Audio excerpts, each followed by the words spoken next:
ভারতে প্রথম কোরআন শরীফের বাংলা বঙ্গানুবাদ করেছিলেন যিনি, মুসলমানের ছেলে নাম তিনি, তার নাম হলো ভাই গিরিশচন্দ্র সেন।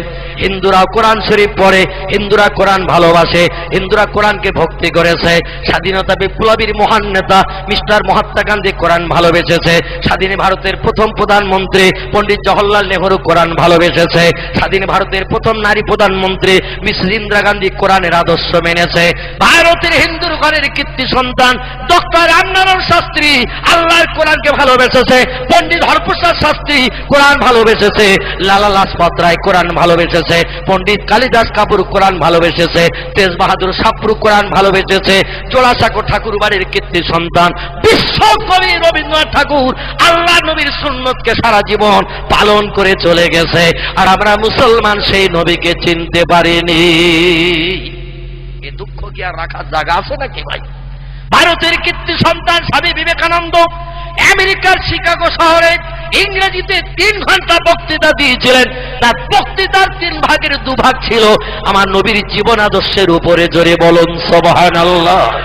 যিনি বিশ্ব রেকর্ড করলেন, ভারতের কীর্তি সন্তান মর্যাদা পেলেন স্বামী বিবেকানন্দ, যিনি ইংরেজিতে বক্তৃতা করেছিলেন। ও দেশের মানুষেরা জানতো ভারতের মানুষ ইংরেজি জানে না। 3 ঘন্টার মতো বক্তৃতা করলেন শিকাগো শহরে। বিদেশিরা বলল ভারতেরা এত ইংরেজি জানে না, এবং তার বক্তৃতায় মানুষ মুগ্ধ হয়ে কেঁদেছিল। তার বক্তৃতা 3-এর 2 অংশ ছিল আমার নবীর জীবন আদর্শের উপরে। একটু জোরে বলা যাবে কি সুবহানাল্লাহ? আমরা মুসলমান সেই নবীরে চিনতে পারিনি, শুধু নবী দিবস করতে এসেছি। আল্লাহুম্মা সাল্লি আলা লা ইলাহা ইল্লাল্লাহ 4 বার পড়েছি, কাজ মিটে গেছে, ব্যাস হয়ে গেছে, আর দরকার নেই। ও মুসলমান ভাইরা আমার, আচার্য বিনয় ভাবের নাম আপনারা শুনে থাকবেন। এর একটু কোরআনের বাংলা অনুবাদ করেছে। ভারতের হিন্দুর ঘরের ছেলে মেয়েরা, এ দেশে যদি মানুষ হতে চাও, মুসলমানদের কোরআন আরবি ভাষায় লেখা, পড়তে জানো না মানে মতলব জানো না, বাংলায় লিখে দিচ্ছি, একবার দেখে নাও, পড়ে নাও, তাহলে তোমরা মানুষ হতে শিখবে। একটু জোরে বলা যাবে কি সুবহানাল্লাহ? হিন্দুর ঘরের মহান কীর্তি সন্তান, কথায় কথা বেড়ে যায়, যার নাম ডক্টর রামনারায়ণ শাস্ত্রী। উনি একটি তত্ত্ব দিলেন ইতিহাসে লিখে, আজ অমরত্ব লাভ করে রয়েছে লেখাটি। উনি বললেন ভারতের অধঃপতিত হিন্দু সমাজে ইসলাম এসেছিল আলোক দীপ্তি নিয়ে। ইসলাম যদি ভারতবর্ষের জমিনে না আসতো, এ ভারতের অধঃপতিত হিন্দু সমাজের মানুষ কোনোদিন মানুষ হতে পারত না। একটু জোরে বলা যাবে না সুবহানাল্লাহ? কত বড় কথা বললেন তিনি। উনি বললেন ভারতের অধঃপতিত হিন্দু সমাজে ইসলাম এসেছিল আলোক দীপ্তি নিয়ে। ইসলাম যদি ভারতবর্ষের জমিনে না আসতো, এ ভারতের অধঃপতিত হিন্দু সমাজের মানুষ কোনোদিন মানুষ হতে পারত না। ইসলাম ধর্মে হিন্দুস্তানে এনেছিলেন যিনি, নাম হলো তার হযরতে খাজা আজমিরি। রাজস্থানের আজমিরে ঘুমিয়ে আছেন যিনি, যার বাবার নাম ছিল খাজা গিয়াসউদ্দিন, ওনার নাম খাজা এমন করে মহিউদ্দিন। হিন্দুস্তানের 3 ঝান্ডা করলেন যিনি, অবন্ধু আজমিরি রহমাতুল্লাহ আলাইহি। তিনি আজ ভারতে কলেমার প্রদীপ জ্বালিয়ে দিয়ে আজ আমাদের কলিজা ঠান্ডা করে দিয়ে দিয়েছেন। এ দেশে যখন সতীদাহ প্রথা ছিল, এ দেশে মেয়েরা যখন বাবার সম্পত্তির অধিকার পেত না, ওই সময় খাজা সাহেব ইসলামের আইন এনে ভারতের মুসলমানদের কাছে জারি করে দিয়ে দিলেন। মেয়েরা কি অপরাধ করলো, স্বামী মারা গেছে ওরা আবার বিয়ে করবে। হিন্দু ধর্মের নিয়ম ছিল 2-4 মাস বিয়ের পরে যদি কোনো স্বামী মারা যায়, স্ত্রীকে হাত পা বেঁধে স্বামীর চিতায় জীবন্ত পুরানো হতো। রাজা রামমোহন রায় বলল ধর্মে লাথি মার, বিশ্বকবি রবীন্দ্রনাথ ঠাকুর বলল ধর্মে লাথি মার। মা ঈশ্বরচন্দ্র বিদ্যাসাগর বলল ধর্মের আইন পরিত্যাগ কর। আমার কন্যা সন্তান স্বামীর চিতায় জীবন্ত পুড়বে, আর বাবা বাবা করে ডাকবি, আর আমি বাবা শাসনের চিতার পাশে দাঁড়িয়ে তার ওই মরণ যন্ত্রণা দেখব। এটা কখনো যুক্তির কথা নয়। মুসলমানদের ধর্মের আইন কত ভালো, ওদের 5টা স্বামীও যদি মারা যায় সবার মেয়ে বিয়ে করতে পারবে। 100 স্বামী যদি মারা যায় 101 বার বিয়ে করতে পারবে। আমাদের ধর্মে মুসলমানদের আইন জারি কর, সতীদাহ প্রথা উচ্ছেদ কর। জোরে বলুন সুবহানাল্লাহ। হিন্দুর মেয়েরা বিয়ের পরে বাবার সম্পত্তির কোনো অধিকার পেত না, কিন্তু আমাদের কোরআন বলেছে ছেলে তোমার বোনের বিয়ে হয়ে গেল, তোমার বাবার সম্পত্তির 3-এর 1 অংশ মেয়ে পাবে। তুমি পাবে 2 ভাগ, মেয়ে পাবে 1 ভাগ। কারণ মেয়ে স্বামীর কাছ থেকেও পাবে, ছেলের কাছ থেকে পাবে, ভাইয়ের কাছ থেকে পাবে। এই জন্য মেয়েকে 1 ভাগ দেয়া হয়েছে, ছেলেকে 2 ভাগ দেয়া হয়েছে। হিন্দুর মেয়েরা বিয়ে যতদিন হয়নি বাবা সময় সম্পত্তি উপভোগ করত, বিয়ে হয়ে গেলে আর কিছুই দেয়া হতো না। হিন্দুর মেয়েরা বলল মুসলমানের মেয়েরা পাবে, ওরা সংসার জীবনে সুখ ভোগ করবে স্বামীর সংসারে, বাবার বাড়ি থেকে যাবার জমি বিক্রি করে এনে। আর আমরা হিন্দুর মেয়েরা কি অপরাধ করলাম? একই দেশে বাস করি, একই ভাষায় কথা বলি, একই সুরে গান গাই, একই বাজার করি, একই স্কুলে পড়ি, ওরা পাবে আমরা পাবো না, ওটা হবে না। কলিকাতা হাইকোর্টে সেদিন মামলা দায়ের করলো। হিন্দুর মেয়েরা বলল মুসলমানেরা পাচ্ছে, আমরা কেন পাবো না বলো?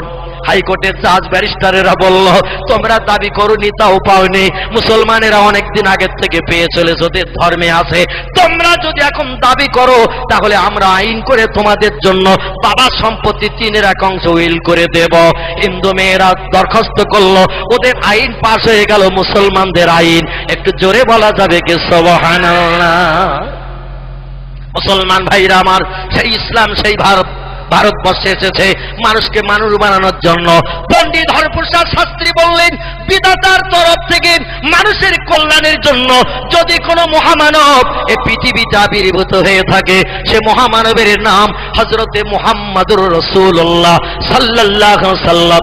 যদি কেউ বলে মুহাম্মদ রাসূলুল্লাহ বিধাতা প্রেরিত রাসূল নয়, আল্লাহর পাঠানো মহামানব নয়, আমি হরপ্রসাদ শাস্ত্রী বলছি বিধাতার তরফ থেকে মানুষের কল্যাণের জন্য কোন মহামানব এই পৃথিবীতে কোনোদিন আবির্ভূত হয়নি। কোন মহামানব মানুষের কল্যাণের জন্য যদি এসে থাকে, নাম তার মুহাম্মদ রাসূলুল্লাহ। আমি রামকৃষ্ণ পরমহংস দেবের নাম বলতে পারবো না, বুদ্ধদেবের নাম বলতে পারবো না, চৈতন্য দেবের নাম বলতে পারবো না, গুরু নানকের নাম বলতে পারবো না, মহাবীরের নাম বলতে পারবো না, আচার্য কেশবচন্দ্র সেনের নাম বলতে পারবো না, যীশু খ্রিস্টের নাম বলতে পারবো না, বালক ব্রহ্মচারীর নাম বলতে পারবো না। মহামানবের ভিতরে যিনি শ্রেষ্ঠ, নাম হলো তার মুহাম্মদ রাসূলুল্লাহ। একটু জোরে বলা যাবে কি সুবহানাল্লাহ? বর্তমান খ্রিস্টানের দেশে, আমেরিকার দেশে একজন উচ্চ লেখকের সুনাম হয়েছে, নাম হলো তার ডক্টর এইচ.এম. হার্ট। বিশ্ববিখ্যাত লেখক হিসাবে তাম পৃথিবীতে যিনি সুনাম পেয়েছেন, এই লোকটির নাম ডক্টর এইচ.এম. হার্ট। ইংরেজি ভাষা একটা বই লিখে তাম বিশ্বে সুনাম অর্জন করেছে। বইটির নাম দিয়েছেন ইংরেজিতে দ্য 100। কি নাম বললাম? দি 100। বইটার নাম দিয়েছে দ্য 100। এর বাংলা নাম হলো 100। বইটার বাংলা নাম হলো 100, ইংরেজিতে নাম হলো দ্য 100। লেখকের নাম ডক্টর এইচ.এম. হার্ট। আমেরিকার দেশের উচ্চ শিক্ষিত খুব বড় সাহিত্যিক, খুব বড় লেখক। এই বইটা লিখে পৃথিবীতে খুব বড় সাহিত্যিকের সম্মান পেয়েছেন। তার বইতে 100 মনি ঋষির জীবনী লিপিবদ্ধ করেছেন। দুনিয়ার 100 ভালো লোকের জীবনী লিখেছেন তিনি। এই ভালো লোকের জীবনী লিখে পৃথিবীর মানুষের কাছে বড় সুনাম অর্জন করেছেন। তবে তার বইয়ের প্রথমে যে লোকটার জীবনী জায়গা পেয়েছে, সেই লোকটি রামকৃষ্ণ পরমহংস দেব নন, বুদ্ধদেব নন, চৈতন্য দেব নন, গুরু নানক নন, মহাবীর নন, আচার্য কেশবচন্দ্র সেন নন, যীশু খ্রিস্ট নন, বালক ব্রহ্মচারী নন, ডক্টর শিবশক্তি সরবজি নন। যুক্তরাষ্ট্রের ভূতপূর্ব প্রেসিডেন্ট মিস্টার হুবারের নাম লেখা হয়নি, জার্মান প্রেসিডেন্ট মিস্টার হিটলারের নাম লেখা হয়নি, ইতালির প্রেসিডেন্ট মিস্টার সিনোর মুসোলিনির জীবনী লেখা হয়নি, চীনের প্রেসিডেন্ট মিস্টার শি হংসির জীবনী লেখা হয়নি। যারা মরণের পর ইতিহাসে অমরত্ব লাভ করে রয়েছে, এদের কারো নাম লেখা হয়নি। পৃথিবীতে বড় বড় বিজ্ঞান যারা এসেছে, কারো নাম রুশো, কারো নাম প্লেটো, কারো নাম হেগেল, কারো নাম ক্যান্ট, কারো নাম ভয়েল, কারো নাম জার্নাল, কারো নাম মিলি, কারো নাম টমাস কার্লাইল, কারো নাম উইলিয়াম মোর, কারো নাম এডওয়ার্ড গিবন, কারো নাম গোয়েত, কারো নাম আইজাক নিউটন, কারো নাম গ্যালিলিও। বড় বড় বিজ্ঞান যারা এসেছে, কারোর জীবনী তিনি লেখেননি। প্রথম যার জীবনী দিয়ে শুরু করেছেন তিনি হলেন আমাদের নবী মুহাম্মদুর রাসূলুল্লাহ। একটু জোরে বলা যাবে কি সুবহানাল্লাহ? নারে তাকবীর, নারে তাকবীর। বিশ্ব নবী দিবস, বিশ্ব নবী দিবস। Doctor HM. হার্টকে জিজ্ঞাসা করা হলো, কত ভালো ভালো মানুষ আছে পৃথিবীতে, মুহাম্মদের জীবনী দিয়ে প্রথম কেন শুরু করলেন? উনি বললেন, বইয়ের প্রথমে ভালো জিনিস না দিলে মানুষের পছন্দ হবে না পড়তে। আমি যত নেতা আছে, যত ভালো মানুষ আছে, তাদের জীবনী নিয়ে রিসার্চ করে দেখলাম মুহাম্মদের জীবনীর উপরে কারো জীবনী হতে পারে না। তাই ভালো জীবনীটা আগে দিয়ে দিয়েছি, যাতে মানুষ পড়লে ওদের মন ধরবে আরো কিছু পড়ি, আরো কিছু পড়ি। আর প্রথমে যদি খারাপ লাগে পৃষ্ঠা বুঝিয়ে রেখে দেবে, আর পড়বে না। তাই ভালো লোকটা দিয়ে শুরু করেছি। একটু জোরে বলা যাবে কি সুবহানাল্লাহ? এই ভালো লোকটি আদর্শ মেনেছিলেন যিনি, ফুরফুরা সিলসিলার প্রতিষ্ঠাতা তিনি, নাম তার মুজাদ্দিদে জামান আবু বকর সিদ্দিকী রাহমাতুল্লাহি আলাইহি, যার কথা আপনাদের কাছে বলতে চাইছিলাম। মাথায় টুপি, মুখে দাড়ি, গায়ে লম্বা জামা, ইসলাম শরীয়ত আইন পালন করে লোকটি পৃথিবীতে বিচরণ করেছে, যেখানে গেছে সেখানে সম্মান বললো। বহু টাকা খরচ করে ফেলেছি আপনাদের গোবরডাঙ্গা পর্যন্ত, যদি লাইন পাততে না দেন আমাদের তো গাড়ি চলবে না, আপনারা কিছু পয়সা করিয়ে নেন, অন্তত লাইন পাতার একটু জায়গা দিয়ে দেন। গোবরডাঙ্গা সেজে বাবু বলল, হাজার হাজার বিঘা জমি আছে, লক্ষ লক্ষ টাকার মালিক, আর টাকা দেখিয়ে লোক দেখিয়ে তোমরা পাটি বাঁধবে আমাদের জমিদার বাড়ির উপর দিয়ে, ওটা কখনো হবে না। তবে একটা নিবেদন করব, যাতে তোমাদের মনোবাঞ্ছা পূর্ণ হয়, টাকা খরচের উসল উঠে যায়। মার্টিন বান কোম্পানি বলল, বলুন না কি বলতে চাইছেন? বলে আমাদের নামে একটা কম্পার্ট ট্রেনে রেখে দিতে হবে, ওতে অন্য কোনো যাত্রী উঠতে পারবে না, যখন আমাদের প্রয়োজন হবে ট্রেনে উঠবো, ভাড়া দিতে পারবো না। কোম্পানি বলল তাতেই রাজি। জোরে বলুন সুবহানাল্লাহ। কারণ যখন লাইন পাততে দিচ্ছেন না, শেষ পর্যন্ত বেকার হয়ে যাবে আমাদের এত টাকা খরচ, তো আপনাদের জন্য একটা কম্পার্ট রেখে দিতে হয়, দেব। জমিদার বাড়ির লোক যখন উঠবে যাবে, পয়সাও নেব না, ওটা ফ্রি। এই মার্টিন বান কোম্পানির 4খানা বগির কোম্পানি, একটা ঘর গোবরডাঙ্গা বাবুদের জন্য স্পেশাল করা ছিল ভাইজান। সেখানে নো অ্যাডমিশন বলে দরজায় লেখা ছিল, নো অ্যাডমিশন ফর পাবলিক, কোন সাধারণ মানুষ ঢুকতে পারবে না, কেবলমাত্র জমিদার বাড়ির মানুষ ছাড়া। একদিন গোবরডাঙ্গা সেজে বাবু, এরা ইংরেজ সরকার থেকে পাওয়ার ছিল, 3 রাউন্ড গুলি করে যদি কোনো মানুষও মার্ডার করে তার কেস হবে না, কারণ লোকটি ছিল সৎ প্রকৃতির মানুষ, অন্যায় পছন্দ করত না, অন্যায় দেখলে গুলি করে প্রাণনাশ করে দিত। ইংরেজ সরকার আমলে তার কোনো কেসও হতো না, এত সৎ প্রকৃতির মানুষ ছিলেন গোবরডাঙ্গা সেজে বাবু। পিছনে এমন করে তিনি মেড ইন ইংল্যান্ড গাদা বন্দুক কাঁধে করে নিয়ে গোবরডাঙ্গার প্ল্যাটফর্মে দাঁড়িয়ে রয়েছেন, একটু চাঁদপাড়ায় যাবেন। আর সেদিন ট্রেনে ভিড় ভাট থাকুক, বুড়ো মৌলবী ট্রেনে করে যাচ্ছেন ভাইজান গাইঘাটা হয়ে ওই বনগাঁর দিকে, কম্পার্টে সব লোকজনের ভিড়। চিন্তা করলো বুড়ো ফকির, আমি এই লোকজনের ভিড়ে ঢুকলে তো পিষে মেরে দেবে, দেখি কোনো কম্পার্ট খালি আছে কিনা। দেখতে দেখতে দেখলে একটা ঘর খালি, কোনো লোকজন নাই। আল্লাহর মহানলি দাদা হুজুর কেবলা চিন্তা নিলেন, লোকের নজরে বোধহয় দরজা পড়ে নাই, আমার নজরে যখন পড়ে গেছে ঢুকে যাই, আরামে একটু বসি, গুড়গুড় করতে করতে মার্টিন ট্রেন যাবে, বনগাঁ পর্যন্ত একটু স্বস্তি পাওয়া যাবে। মসলন্তপুর হয়ে এবার গাইঘাটায় চলে গেছে ট্রেন, গুমা হয়ে মসলন্তপুর হয়ে গাইঘাটায় চলে গেছে ট্রেন। আর গোবরডাঙ্গা সেজে বাবু সেদিন কি প্রয়োজনে চাঁদপাড়ায় যাবে, উনিও প্ল্যাটফর্মে দাঁড়িয়ে আছে, মেড ইন ইংল্যান্ড গাদা বন্দুক কাঁধে, যেখানে যেতেন বন্দুক কাছে রাখতেন। ওনার একটা পোষা হাতি ছিল, যা বলতো তাই শুনত।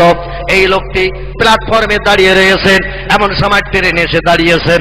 নিজেদের কম্পার্ট দেখে কম্পার্টে ঢুকে যেয়ে দেখ এক ফকির থলি সিটে রেখেছে, আবার নিজেও বসে রেখেছে। ফকির থলি রেখেছে কাছে, এ থলিতে একটা গামছা, থলিতে একটা গ্লাস, থলিতে একটা কোরআন শরীফ, থলিতে একটা লুঙ্গি, এইরকম কিছু প্রয়োজনীয় জিনিস নিয়ে উনি বিদেশে যেতে নামাজ করতে। জোরে বলুন সুবহানাল্লাহ। ঢুকেই তো তাকে ফকির বসে রয়েছে, কোন হ্যাটকোট নেকটাইওয়ালা চাকরিজীবী লোক হলেও নাই মানা যেত। ভিড় ভাতটা ঢুকে পড়িয়েছে, কি করা যাবে, তো বলবি না বলবি একেবারে ফকির। বলছে ফকির, এ কম্পার্টে তোমার অধিকার দিল কে ওঠার?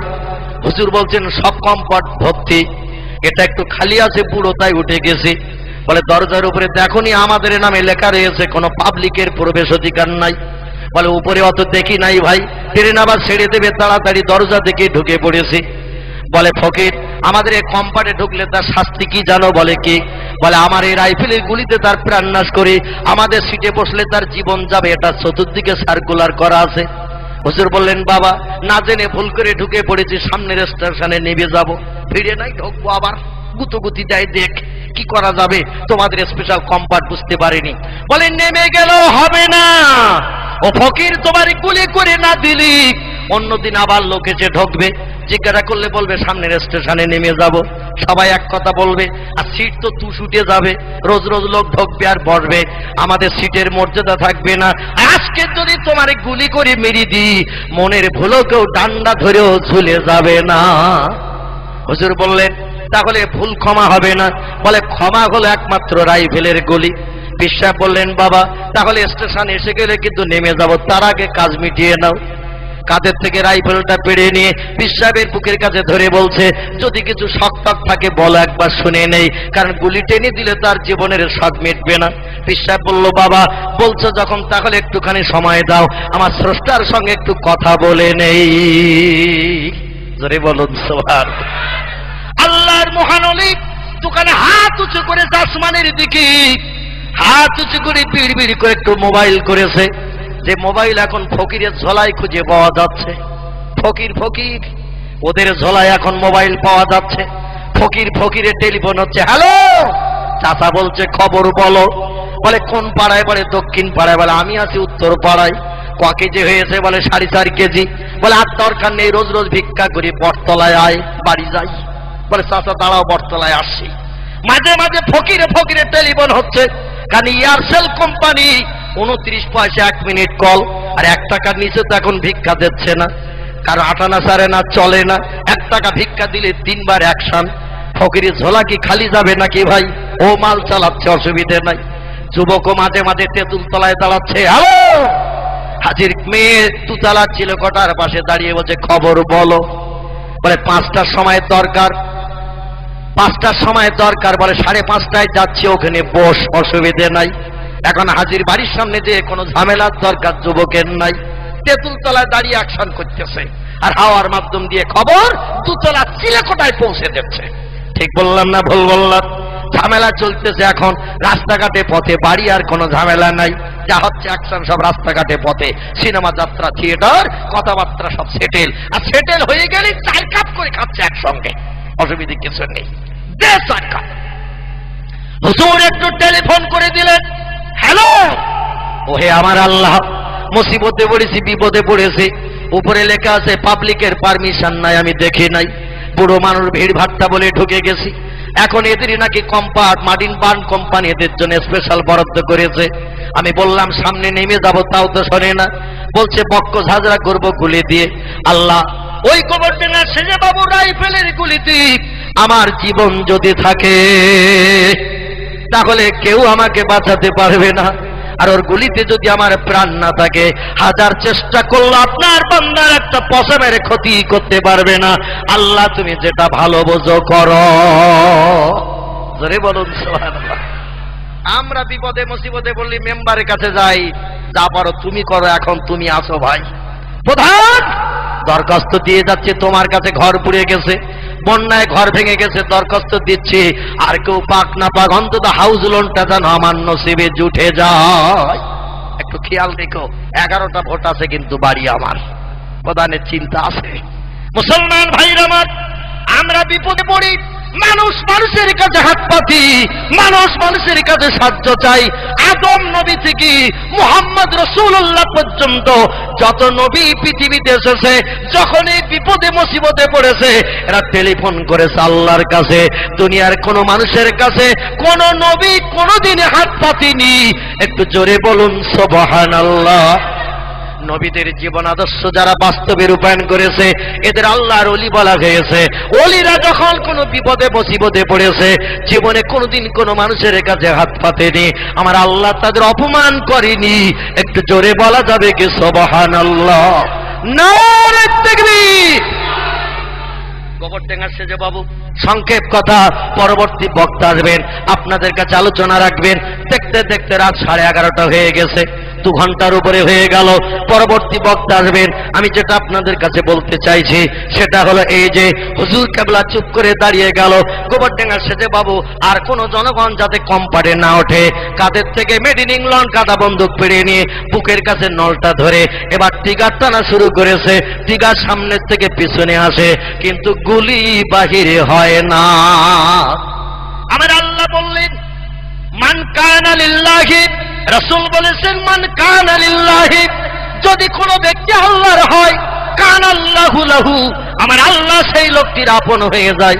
আর আমার আল্লাহ যখন কোনো বান্দার আপন হয়ে যায়, অকুল্লা শাইইন ইয়ানফাউন নাস, সমস্ত সৃষ্টি ওই লোকটিরই তখন বশ হয়ে যায়। জোরে বলা যাবে কি একটু সুবহানাল্লাহ? আগুন তার বশ হবে, পানি তার বশ হবে, হাওয়া তার বশ হবে, লোহা তার বশ হবে, মাটি তার বশ হবে, পাক তার বশ হবে। প্রয়োজনে পিঠে করে নিয়ে বাড়ি পৌঁছে দেবে, জীবনে গুংরানি আওয়াজ দেবে না। একটু জোরে বলুন সুবহানাল্লাহ। আজকের একটু সুন্দরবনের জঙ্গলে চলেন, যার ইংরেজি নাম দা রয়্যাল বেঙ্গল টাইগার, হলুদ কালো ডোরা কাটা, এই তো 8 হাত লম্বা। সেদিন চিড়িয়াখানা একটা ধরে নিয়ে এসেছে, ট্রিটমেন্ট হচ্ছে, পায়ে তার ক্ষত হয়েছে, তাই কাগজে দেখছিলেন না, পায়ে ক্ষত হয়েছে, ট্রিটমেন্ট হচ্ছে। 8 হাত লম্বা লেজ বাদ দিয়ে ওর সামনে যদি একবার জঙ্গলে দেখা হয় আর দেখে যদি বলে আমি মৌলবী মিলাদ মাহফিল করে, মাথায় টুপি দেই, দাড়ি রেখেছি, গায়ে লম্বা জামা দিয়ে যাই, ভালো মন্দ মুরগি টুরগি এটা খায়, পায়ে হেঁটে হেঁটে ব্যথা হয়ে গেছে, একটু পিঠে করে নিয়ে লঞ্চটা নদীর ধারে আছে পৌঁছে দিয়ে আয়, বাঘ বলবে বাউন্ডারির ভিতরে আয়, বাউন্ডারির ভিতরে আয়। বাউন্ডারি বোঝেন তো, এক লাফে যত দূর যেতে পারে। এই রকম ভিতরে যদি আমার মতো মৌলবীরে পায়, লাফ একটা দেবে, খাটটা কামড় মেরে ধরে পিঠে তুলে নেবে, তবে লঞ্চ ভটভটির দিকে আসবে না। যেদিকে ঘন জঙ্গল আছে, ওই গোল গাছ আছে, এমন করে কেওড়া গাছটা যেদিকে বেশি বেশি আছে, ওই দিকে ঢুকে যে গাছের গায়ে গোটা 3 আষাঢ় মেরে বলবে ঠান্ডা হ। মাঝে মাঝে দরকার হবে 7 কেজি করে কামড়িয়ে খাবো। 3 দিনের চিন্তা দূর হয়ে গেছে, কোনো অসুবিধে নেই। আর অত 3টে দিনের চিন্তা দূর হয়ে গেছে তোরে পেয়ে। 3টে দিন আনন্দ করে করে খাবে। মুসাদ্দিদ জামান আবু বকর সিদ্দিক রাহমাতুল্লাহ আলাইহি পাক রেসপেক্ট করেছে, সম্মান করেছে। আল্লামা বাংলার রুহুল আমিন রাহমাতুল্লাহ আলাইহির কথা শুনে পাক রাস্তা ছেড়ে দিয়ে নিচে নেমে গেছে। পার্শ্বের জমিনে ঘুমিয়ে আছেন যিনি, ভাইজান আল্লাহর মহান ওলি শেখ সাদি রাহমাতুল্লাহ আলাইহি, জঙ্গল থেকে কাঠগুলো কাটতেন, বোঝা করে বাঘের পিঠে তুলে দিতেন, আর বাঘ কাঠগুলো বাড়ির দরজায় পৌঁছে দিয়ে যেত। কি মানুষ ছিল তারা, আর আমরা কি মানুষ হয়েছে আজ দেখলে তাজ্জব হয়ে যেতে হয়। গুলি যখন লাগলো না, হুজুর বলছেন কি খবর বাবা? বলে অনেকদিন মেশিন চালানো হয় না, ভিতরে বোধহয় জং টং পড়িয়ে গেছে। পিসা বলছে জঙ্গলা মাল কাঁধে করে নিয়ে ঘুরে বেড়াচ্ছে তুমি, এরা মাল বইয়ে কিলা ভাগা। বলে হুজুর অনেকদিন চালানো হয় না, লোক পাই না, আজকের পেয়ে গেছি, তো ভিতরে জং পড়েছে, গুলি বোধহয় সচ্ছে না। বলে তাহলে মাল কাঁধে করে না বেড়ানো ভালো, শুধু লোকের ভয় দেখাও। বলে হুজুর একটুখানি দেখি ভিতরটা কি হয়েছে। খাটটা ভেঙে নলটা আলগা করলেন, আলগা করে ভিতরে দেখলো গুলিটা ঠিকই আছে বটে। এবার আবার ফের করে লাগিয়ে দিয়ে জানালার ধারে নলটা ধরে টিকার টেনেছে, ঘুম করে আওয়াজে একটা গুলি বেরিয়ে গেছে। পিসা বলল বাবা খবর কি? বলে হুজুর লাইন ক্লিয়ার। বলে তাহলে? বলে স্টেশন আসতে দেব না, এবার আপনারে কিন্তু ছাড়া হবে না। পিসা বলল বাবা স্টেশন এসে গেছে, কিন্তু একটু তাড়াতাড়ি নাও।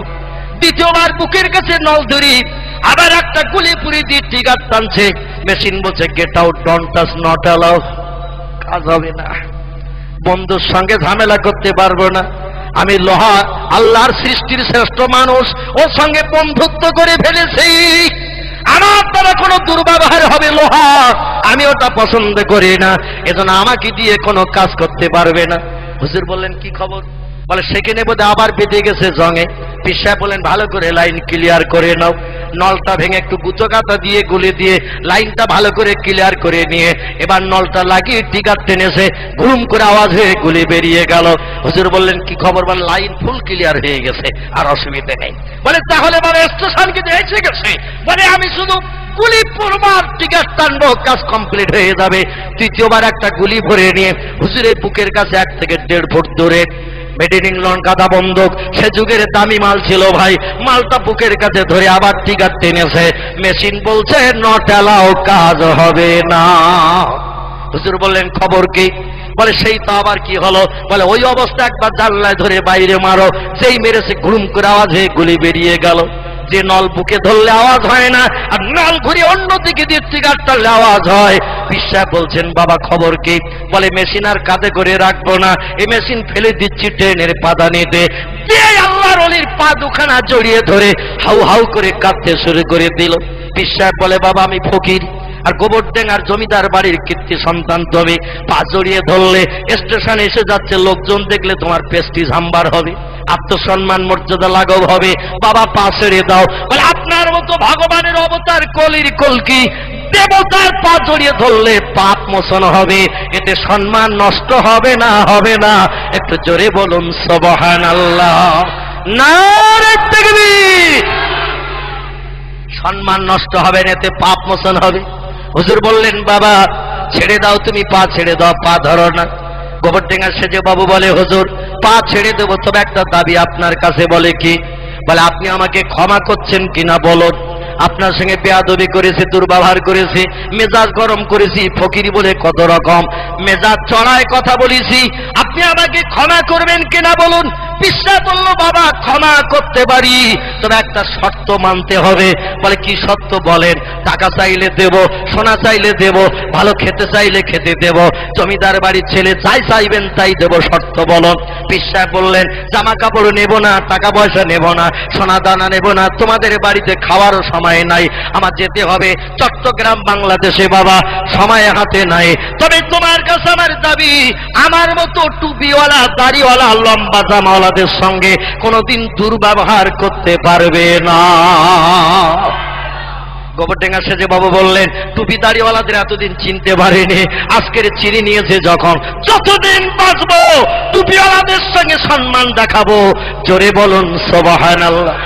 এই লোকটি বললেন হুজুর যাচ্ছেন কোথায়? বলে চট্টগ্রামে। বলে চট্টগ্রামের মানুষ মানুষ হবে, আর গোবরডাঙ্গার হাওলার মানুষ অমানুষ হয়ে থাকবে, এটা আমি পছন্দ করি না। ওয়াজ আমাদের জমিদার বাড়িতে করতে হবে। চট্টগ্রামের মানুষ মানুষ হবে ওয়াজ শুনে, আর গোবরডাঙ্গা অশোকনগর হাবড়ার মানুষ অমানুষ হয়ে থাকবে, এটা পছন্দ করি না।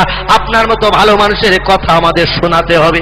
উনি বললেন হবে বাবা, চিন্তা নেই, চন্দ্র বেরিয়ে যা, কি বললি বাসি। বলে না হুজুর দিন বলে যেতে হবে, আমি জানি আপনারা ওয়াদা করলে ভঙ্গ করেন না, আজকে দিন বলে যেতে হবে। বিশ্বাস বলল বাবা না শুনে যখন ছাড়বে না, কার্তিক মাসের 16 তারিখ দিন দিলাম, তোমাদের জমিদার বাড়িতে আসবো। বলে আপনার জন্য বক্তৃতার মঞ্চ তৈরি করব। সেদিন হাজারে হাজার মানুষ, 50 থেকে 60,000 মানুষের সমাগম হয়েছে গোবরডাঙ্গা জমিদার বাড়িতে। আর ফুরফুরার ফকির সাহেব এসে 3 ঘন্টা ওয়াজ করেছিলেন, মানুষ কেঁদে জারে জারে হয়ে গিয়েছিল।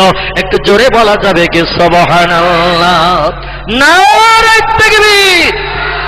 এই গোবরডাঙ্গা সেজে বাবু যতদিন হায়াতে বেঁচে ছিল, ফুরফুরা রিসালে সাহেবের মাঝের দিন, ফুরফুরা রিসালে সাহেবের মাঝের দিন 22শে ফাল্গুন ফুরফুরা শরীফে এসে দাদা হুজুরের সঙ্গে সাক্ষাৎ করে করে যেতে।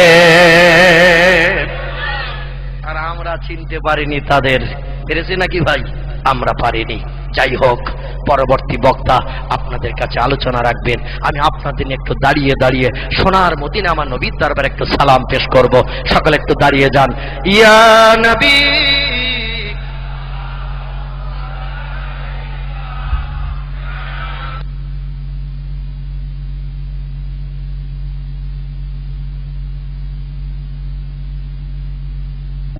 তুলিল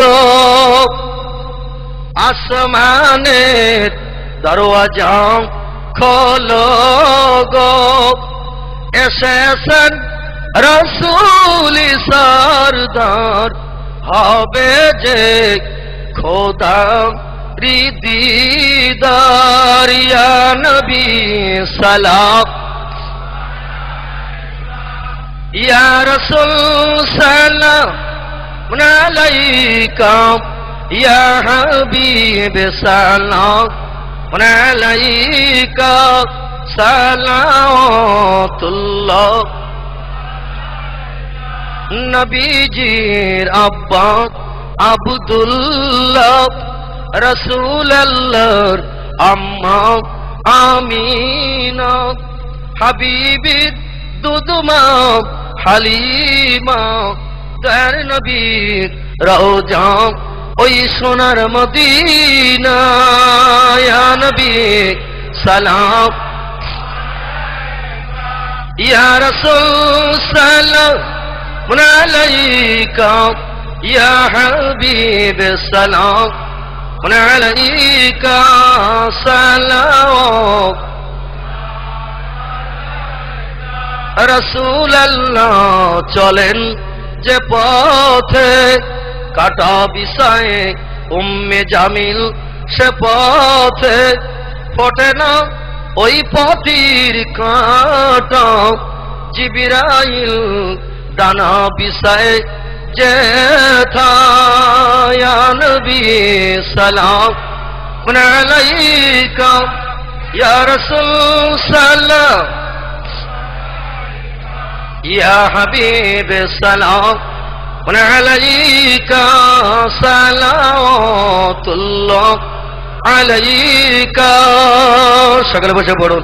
ইয়া রাব্বি সাল্লাল্লাহু আলাইহি ওয়াসাল্লাম দামানা বাদা আলা নবিকা কারি কলকি কুল্লহি মেরে দরুদ।